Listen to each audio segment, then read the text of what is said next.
ঘৰতে দৈনিক 2000 টকা উপাৰ্জন কৰক গুগল পে দি আছে এই সুযোগ কেনেকৈ কৰিব এই উপাৰ্জন সকলো তথ্য জানিব পাৰিব এই ভিডিঅটোত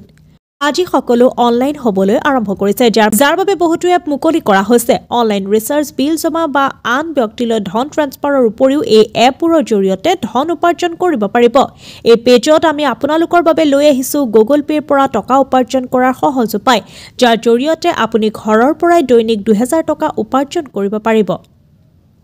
গুগল পে এপৰ জৰিয়তে ঘৰৰ পৰাই দৈনিক 500 টকাৰ পৰা 2000 টকা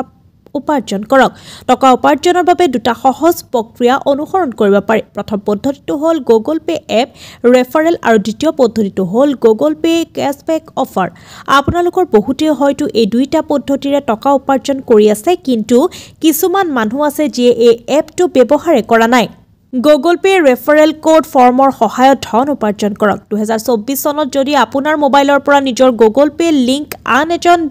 ব্যৱহাৰকাৰী বা ব্যক্তিৰ লগত শ্বেয়াৰ কৰে তেন্তে গুগল পে এপ অফাৰ অনুসৰি 100 টকাকৈ পাব কেতিয়াবা ইয়াৰ কেশবেক 200 টকাও দিয়া হয় এই কেশবেক আপোনাৰ একাউণ্টলৈ ট্ৰান্সফাৰ কৰা হয় যদি আপুনি এই কেশবেক তেতিয়াহে পাব আৰু যেতিয়া আপোনাৰ ব্যৱহাৰকাৰী বা ব্যক্তিয়ে গুগল পে এপ ডাউনলোড কৰি তেওঁলোকৰ একাউণ্ট সৃষ্টি কৰিব আৰু আপুনি টকা লেনদেন কৰিব ইয়াৰ পিছত আপুনি কেশবেক পাব যদি তেওঁ লেনদেন নকৰে তেন্তে তেওঁৰ লগত 200 টকা লেনদেন কৰিলে আপোনাৰ একাউণ্টৰ পৰা 100 টকা আৰু 200 টকা কেশবেক পাব এইদৰে যদি আপুনি এই এপ্লিকেশনটো দিনটোত 5 জনৰ লগত শ্বেয়াৰ কৰে তেন্তে আপুনি 500 পৰা 1000 টকা উপাৰ্জন কৰিব পাৰিব গুগল পে কেশবেক অফাৰৰ সহায়ত ধন উপাৰ্জন গুগল পেৰ পৰা ধন উপাৰ্জনৰ আন এক উপায় আমি আজিকালি সকলো কাম ঘৰৰ আৰামৰ পৰাই কৰোঁ মোবাইল বিদ্যুতৰ বিল পৰিশোধ পানীৰ বিল পৰিশোধ DTH cable TV recharge mobile recharge broadband landline ৰিচাৰ্জৰ পৰা আৰম্ভ কৰি গেছ চিলিণ্ডাৰ বুকিং আৰু অনলাইন লেনদেনলৈ সকলো আৰু এই সকলোবোৰ কৰি থাকোঁতে আপোনালোকে গুগল পে এপে কেশবেক দিয়ে ইয়াৰ লগতে Google pay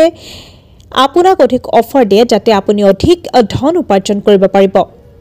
Google pay app কেনেকৈ ডাউনলোড কৰিব গুগল পে এপটো ডাউনলোড কৰিবলৈ প্ৰথমে প্লে ষ্ট'ৰ এপটো খুলিব লাগিব এপটো খোলাৰ ওপৰত সাৰ্চ বাৰত গুগল পে টাইপ কৰি সাৰ্চ কৰক সন্ধান কৰাৰ পিছত Google pay app download link install লিংকত ক্লিক কৰিব লাগিব ক্লিক কৰাৰ পিছত গুগল পে আপোনাৰ ফোনত ডাউনলোড হ'ব